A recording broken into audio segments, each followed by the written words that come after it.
j'espère que vous allez bien. Bienvenue dans une nouvelle vidéo et bienvenue dans une nouvelle vidéo fax. Et aujourd'hui on va parler de Greek. Je sais pas si vous connaissez cette série parce que j'ai l'impression qu'elle est plus connue aux États-Unis qu'en France. Mais voilà, j'avais envie de faire une vidéo là-dessus parce que je l'ai regardée récemment. Donc évidemment, de facto, j'avais envie de faire une vidéo fax. Donc c'est pour ça qu'on est là. Let's go!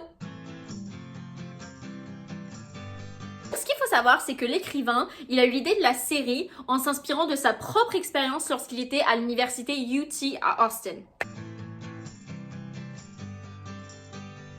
Et d'ailleurs, justement, les acteurs, les écrivains, enfin toute la production en général, ils se sont tous rendus à l'université de Miami, dans l'Ohio, pour vraiment se renseigner sur le système grec et s'imprégner des lieux. Ce serait que nous, on n'a pas de système grec en France à l'université, il me semble. Scott, du coup, qui joue Cappy, faut savoir qu'il a failli ne pas avoir le rôle, puisque lui, à la base, il avait auditionné pour le rôle de Calvin. Et franchement, c'est hyper compliqué à imaginer parce que Cappy, c'est vraiment un personnage emblématique. Et pour moi, il y a personne d'autre que Scott qui pouvait le jouer. Genre vraiment, j'ai l'impression que c'est lui, en fait, limite. C'est les deux, c'est la même. Et donc justement, en parlant de acteurs qui devaient jouer le rôle de quelqu'un d'autre, Jake, qui jouait Evan, il avait auditionné pour le rôle de Cappy. Nora, qui jouait Catherine, elle avait auditionné pour le rôle de Franny. Jacob, qui jouait Rusty, il avait auditionné pour le rôle de Dale. Mais du coup, il a eu le rôle de Rusty parce qu'en fait, il n'arrivait pas à trouver quelqu'un pour jouer le rôle de Rusty. Du coup, il le donnait à Jacob. Donc c'est un peu à se demander est-ce qu'ils l'ont choisi par dépit. Bon, je pense pas parce qu'au final, il a fait un très bon boulot. Et d'ailleurs, Tiffany, du coup, qui jouait le rôle de Franny, et je sais pas pourquoi, mais j'ai une obsession avec cette actrice, je sais pas pourquoi, genre, je la trouve envoûtante. Genre, à chaque fois que je la voyais à l'écran, je sais pas, il y a quelque chose qui faisait que j'étais genre captivée par cette femme, je la trouve magnifique. Donc elle avait auditionné pour le rôle de Casey, sauf que vous savez que c'est pas elle qui a eu le rôle. On lui a dit viens et auditionne pour le rôle de Franny, sauf qu'elle voulait pas parce qu'elle voulait pas jouer le rôle d'une méchante. Donc au final elle est allée à l'audition avec vraiment aucune bonne intention, genre elle en a fait vraiment too much, elle a basé son audition sur une de ses amies qu'elle connaissait quand elle était à l'université au système grec. Donc elle en faisait trop, elle était beaucoup trop maniérée, sauf que va savoir que ça a beaucoup plu et du coup elle a eu le rôle de Franny. Dans le pilote, Rusty, il va cracher sur Evan et c'est comme ça qu'il va avoir son surnom de Spitter. Et donc ils étaient en train de s'entraîner pour la scène et Jacob, il va penser qu'ils ont créé action et du coup qu'ils sont en train de tourner. Donc il va réellement cracher et Jake, il va être surpris en mode genre mec, t'es sérieux là? Et faire je croyais qu'on avait commencé, genre je croyais qu'on avait dit action. Genre le mec s'est pris genre un crachat sur la gueule, il avait rien demandé et du coup il a dû s'en reprendre plein par la suite parce qu'après ils ont retourné la scène. Dans la saison 2, les filles de Zayda Bada Zayda, elles vont faire une référence à 4 filles et un jean. Et du coup, entre filles, elles vont dire « Oh là là, Costas, dans le film, il est vraiment trop beau. » Et Casey, elle va faire genre « Meh !» Et en fait, ce qui est drôle, c'est que l'acteur qui joue Costas dans 4 filles et un jean, c'est l'acteur qui joue Max, le copain de Casey.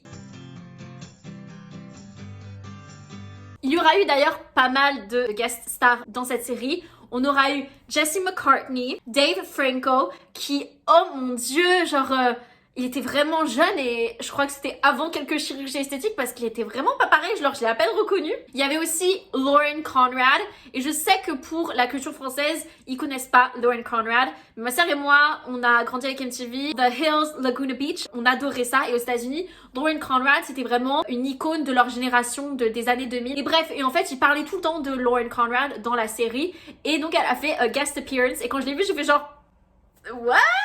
Il y a aussi eu Candice King qui du coup jouait Caroline dans The Vampire Diaries et il y a eu Jesse Williams qui jouait Avery dans Grey's Anatomy. Scott qui joue Cappy, vous l'avez peut-être vu récemment puisqu'il a joué dans la saison 3 de You et il a joué le rôle de Christophe dans Once Upon a Time. Et d'ailleurs, Andrew qui joue Fisher, lui aussi a joué dans Once Upon a Time en interprétant le rôle de Henry quand il est plus vieux. Scott, il a aussi joué dans la série Chasing Life et ce qui est drôle, c'est que Amber qui jouait Ashley dans Greek, elle est venue sur la série Chasing Life pour jouer la meilleure amie de Scott. Donc en fait, ils se connaissaient déjà, ils étaient déjà amis, donc c'était mignon, tu vois. Je sais pas ce qui s'est passé, mais j'ai totalement oublié un fact. Bref, donc Ashley et Fisher, ils sont sortis ensemble dans la série. Et les acteurs, comme vous le voyez, ils sont mariés ensemble et ils ont même des enfants. Je sais pas comment j'ai fait pour oublier ce fact. Sorry guys. Petit fact cutie, Capi, il est balance, comme moi, la team des balances, meilleur signe astrologique finalement. Et ça on le sait parce qu'en fait, pendant tout le long de la série, pour ceux qui ont vraiment l'œil affûté, il porte un collier avec le signe astrologique des balances.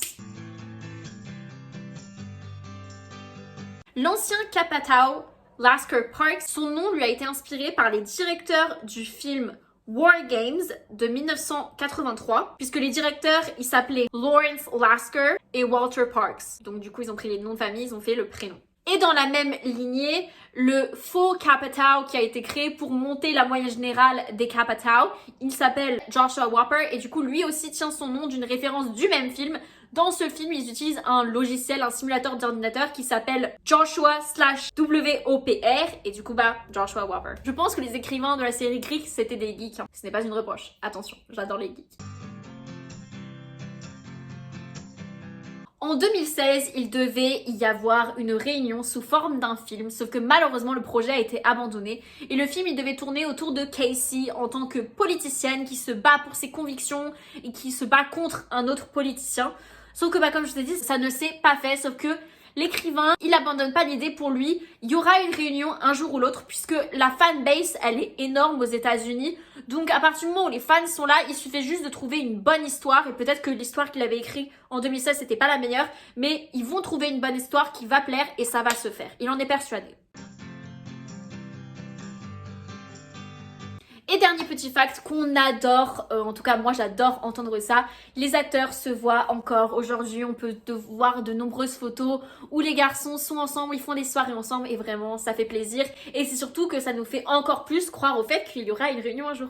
Et voilà, cette vidéo est terminée, j'espère qu'elle vous a plu, j'aime bien les formats fact, c'est toujours rapide, efficace, on adore. J'ai encore plein d'autres séries de prévues dans mes notes, mais n'hésitez pas à me donner encore des idées. Vraiment, c'est un format super facile que j'adore. Bref, si cette vidéo vous a plu, je vous invite à l'aimer, je vous invite à me suivre, je vous invite à activer la petite cloche pour ne pas louper les prochaines vidéos à chaque fois qu'elles arrivent. N'hésitez pas à regarder mes posts que je mets sur YouTube, j'essaye de faire un peu des polls et de faire participer vraiment tout le monde pour ceux qui ne me suivent pas sur Instagram. Mais vous pouvez aussi me suivre sur mon Instagram si vous le souhaitez. Je ne force pas, mais voilà, c'est là si vous voulez. Et moi je vous dis à la semaine prochaine pour une nouvelle vidéo. Bye!